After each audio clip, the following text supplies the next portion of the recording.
जाइए, आपका नंबर। ऐसा करें आप पहले चले जाएं।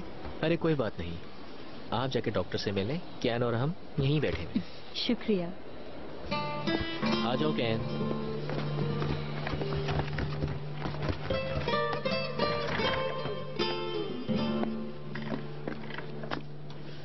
ज्यादा वेट तो नहीं करना पड़ा आपको? बिल्कुल नहीं, वैसे भी कैन और अश खेल रहे हैं। अश के साथ? बहुत प्यारी बच्ची है। बिल्कुल, काफी अच्छी बच्ची है। काश के वो भी कैन की तरह खुशकिस्मत होती। कोई भी उम्मीद नहीं है।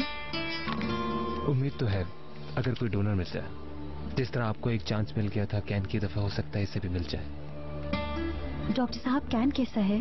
कैन बिल्कुल ठीक है, खतरे की कोई बात नहीं, लेकिन 1-2 टेस्ट करवाने होंगे और उनकी रिपोर्ट पीर तक आएगी। लेकिन अभी तो आपने कहा था कि खतरे की कोई बात नहीं है डॉक्टर साहब। देखिए, अगर कोई भी बात है तो आप मुझे बता दें।